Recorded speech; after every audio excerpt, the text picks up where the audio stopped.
reminder of how easily we can lose our own direction by simply following the person in front of us. That idea of questioning what we believe leads us perfectly into our next talk. Our next speaker is Ireeny Magdy, with a talk called The Biology of Belief. She explores how the things we believe can shape us right down to our own biology. So please welcome Ireeny Magdy to the stage.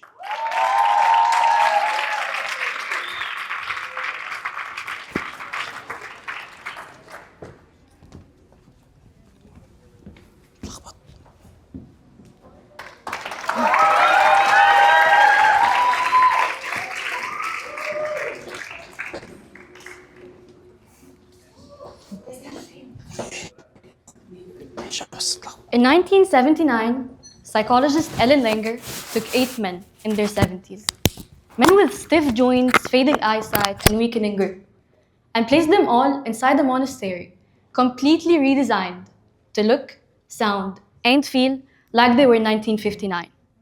The music on the radio from 1959. The TV shows playing from 1959. Even the music on the radio from 19. And she told them one simple instruction. Don't reminisce about the past. Live as if you are your younger self.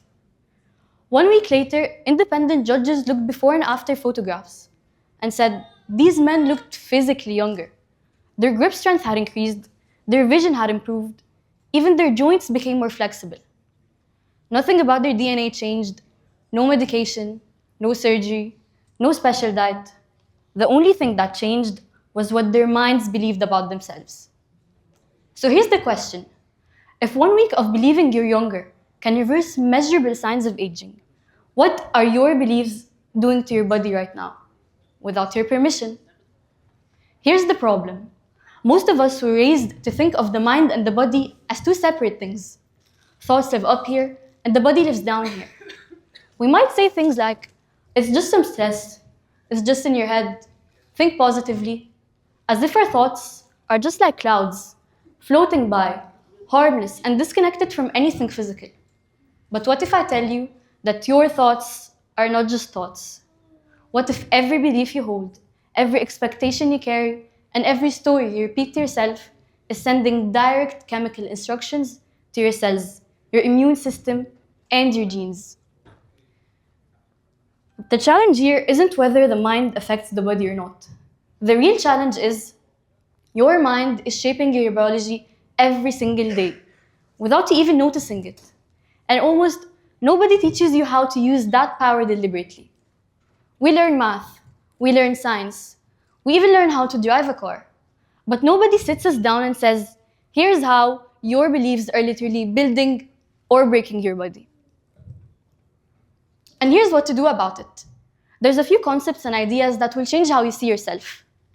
Belief changes chemistry.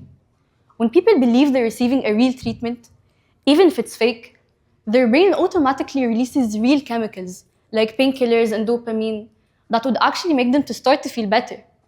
The opposite is also true. Negative expectations can cause and create real physical symptoms. When you expect harm, your brain triggers stress responses that would actually make you feel worse. Your brain responds to what you expect and what you believe in. Thoughts affect your immune system. Maybe when you're under stress, this stress isn't just mental. It affects everything.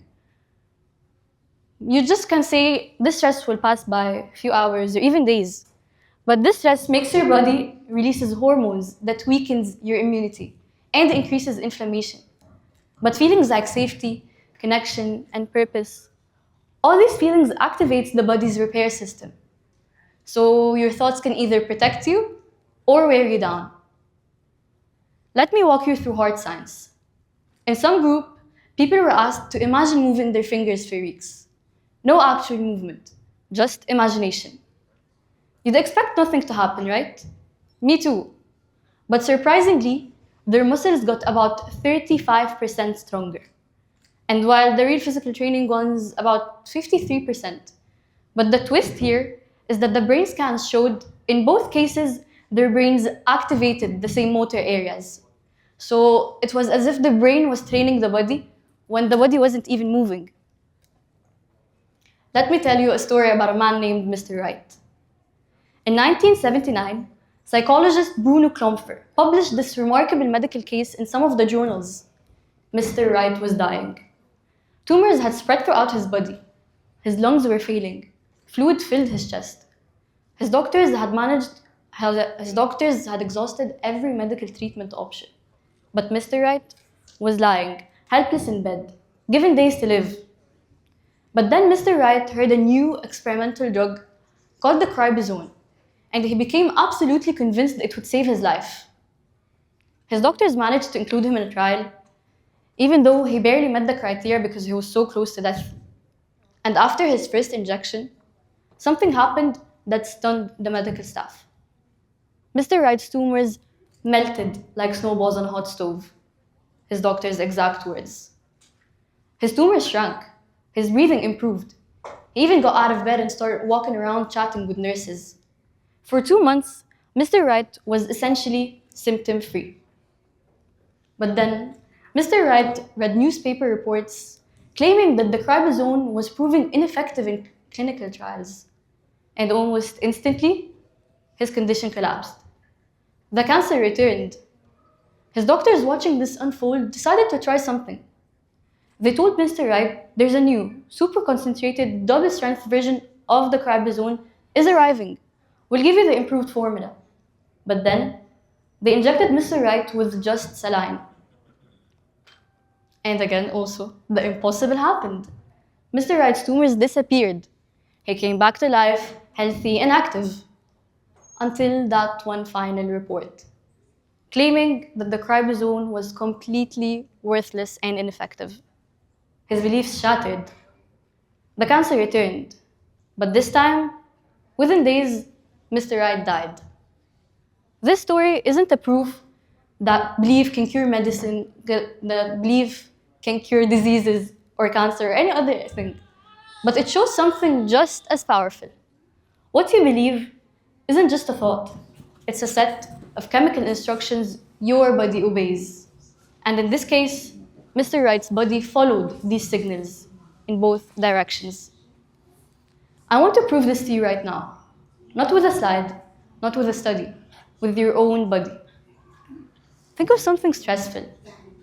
A deadline, a mistake, someone judging you. Notice your heart rate, your tension, your breathing. Nothing actually happened. Your body just reacted. Now shift this. Tell yourself, I'm safe. I can handle this. The situation here didn't change, but the meaning did, and your body followed. This isn't a proof that isn't about replacing medicine. It's about what we can do alongside it. Name it exactly. Instead of just saying, I feel bad, say, I feel anxious because I don't know what happens next. Naming an emotion can precisely reduce your brain threat response to it. You cannot regulate what you cannot identify. Reframe it honestly. Think of it positively. Ask, is there any other realistic way to see this? You're not denying reality.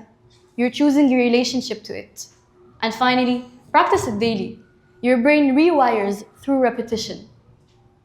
Small, consistent mental habits done regularly can build a nervous system that can handle this pressure differently over time.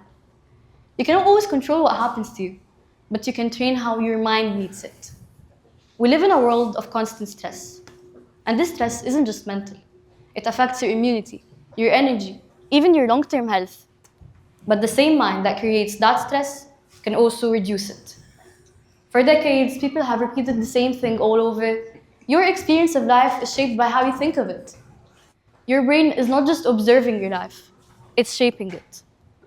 So every thought you repeat becomes a signal your body follows.